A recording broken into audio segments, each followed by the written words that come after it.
अब संभव हुआ सीएम पुष्कर सिंह धामी के प्रयासों से। देखिए हमारी ये स्पेशल रिपोर्ट।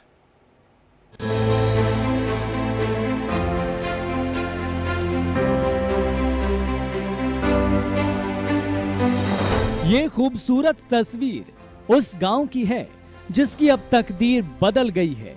अब इस गांव की तकदीर में विकास के रंग भर चुके हैं। यहाँ हर घर पीले रंग का है जो तरक्की की गवाही दे रहा है। जी हाँ, हम बात कर रहे हैं सारकोट गांव की, जो उत्तराखंड की ग्रीष्मकालीन राजधानी गैरसैंण से कुछ ही दूरी पर है।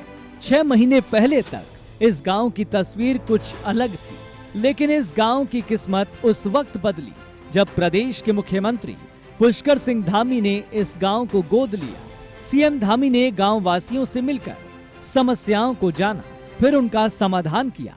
तनाव ये हो गया लोगों का कि ज्यादा से ज्यादा अपना साग सब्जी पे और खेती बाड़ी पे ज्यादा ध्यान हो गया। लोगों ने बीच में छोड़ दिया था, कहा कि प्लान हम भी बाहर जाएंगे, बाहर कमा के खाएंगे। ये बात हो रही थी उससे पहले भी, और काफी लोग गए भी, लेकिन सारे आप देख लिया कि घर में सब कुछ है तो घर में आने लग गए और अपना खेत फिर चालू कर दिया है।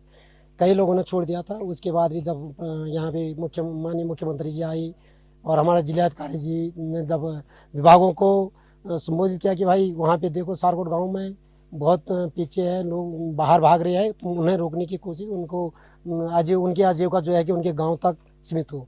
उत्तराखंड में जहां पलायन की तस्वीर देखने को मिलती है, वहीं सारकोट गांव में रोजगार विकसित हो रहे हैं और गांव में हर और खुशहाली नजर आ रही है। अब आपको बताते हैं सारकोट गांव की तस्वीर कैसे बदली। गांव के लोगों को स्वरोजगार मिल रहा है। हॉर्टिकल्चर और फ्लोरिकल्चर की योजनाओं पर तेजी से काम हो रहा है। फिशरीज और मशरूम के उत्पादन को बढ़ावा मिल रहा है। पशुपालन और डेयरी से गांव वालों को जोड़ा गया है। डेयरी उत्पाद मशीनरी निःशुल्क दी गई है। इन योजनाओं ने गांव का पूरा नक्शा ही बदल दिया और सारकोट में कमाई के साधन विकसित हो गए। अब गांव वाले मुख्यमंत्री पुष्कर सिंह धामी की तारीफ करते नहीं थकते। सर, मेरा तो सबसे पहले तो मैं अंचल डेयरी को धन्यवाद करता हूँ, ध्यानी सर को धन्यवाद करता हूँ कि उन्होंने मुझे एक शिक्षा भी दी और एक मार्ग भी दिखाया कि तुम्हारे यहाँ पे गाय भैंस ज़्यादा पालते हैं और वहाँ पे दूध का अच्छा हो सकता है। और मार्च में पहली तारीख से मैंने जब ये काम किया तो उसका मुझे पॉजिटिव फायदा भी मिला है और लोगों को भी जो है कि प्रत्येक दिन का जो दूध जा रहा है, किसी का 4 लीटर, किसी का 3, 2, 1 जो भी है वो जा रहा है, लोगों को उसका पैसा मंथली मिल रहा है। सरकार के डिपार्टमेंटों ने 2 तरह से चीज़ों के ऊपर काम किया। पहला कि जो सरकार की जितनी योजनाएं हैं, चूँकि ग्राम सभा बहुत बड़ी है और ब्लॉक मुख्यालय से भी दूर है, तो लोगों की पहुँच सरकार की योजनाओं तक नहीं हो पाती थी।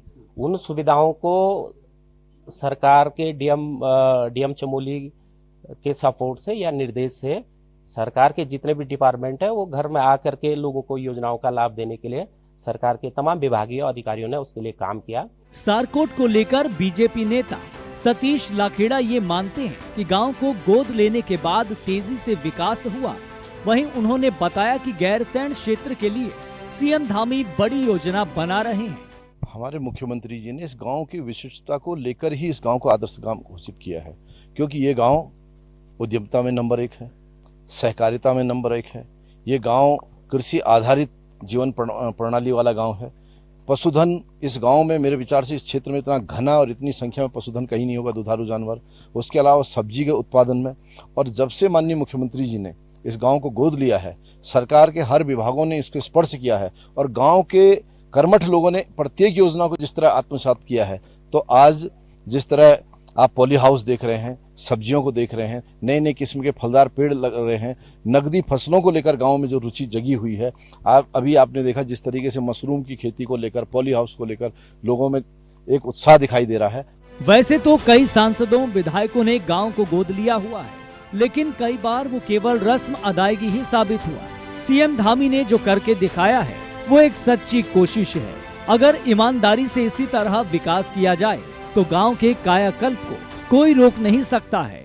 MH1 न्यूज के लिए गैरसैंण से मनीष डंगवाल की रिपोर्ट।